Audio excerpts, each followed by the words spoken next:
Repeat after me. Humanism, humanism, सब में ISM दिख रहा है आपको। ISM यानी कि वाद।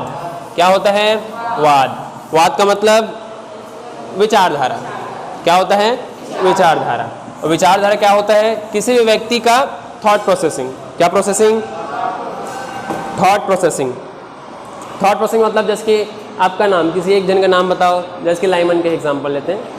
अगर लाइमन क्या सोचता है, ठीक है, जैसे कि आप मान लीजिए लाइमन फ्यूचर में क्या बनना चाहते हो आप?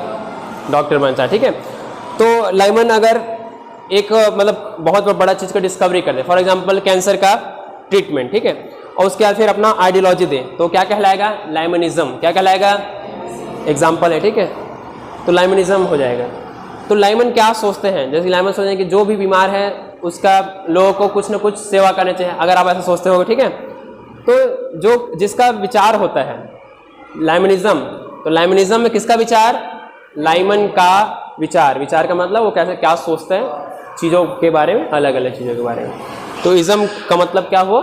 आइडियोलॉजी, ठीक है। गांधीज्म मतलब गांधी जी क्या सोचते हैं, उनके विचार।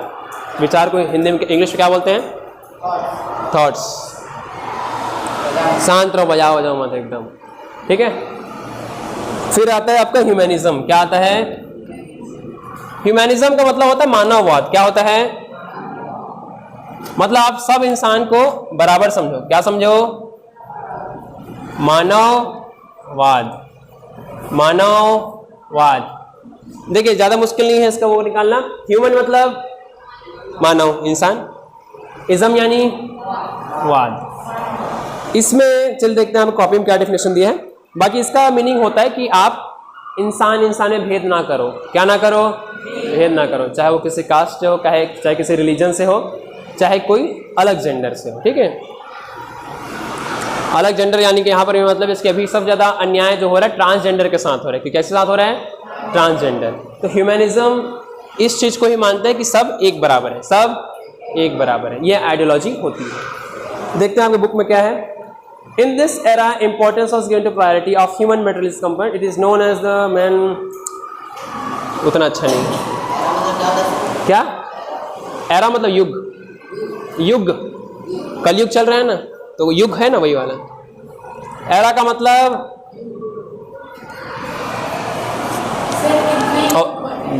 चार। सतयुग, त्रेता, द्वापर, कलयुग।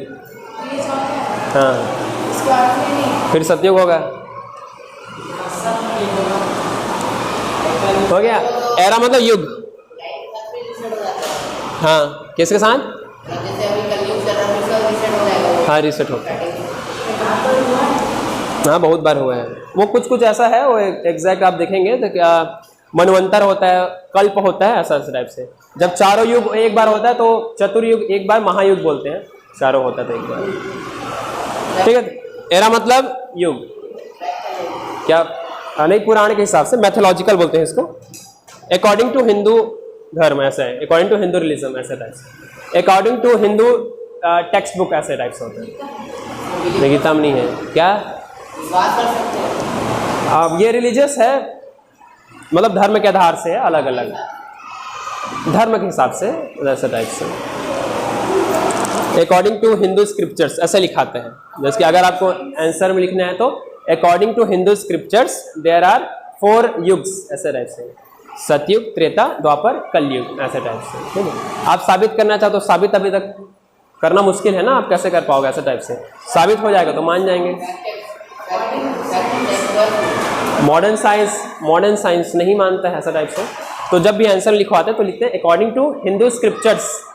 स्क्रिप्चर्स मतलब जो बुक वगैरह है उस सबको स्क्रिप्चर्स बोलते हैं।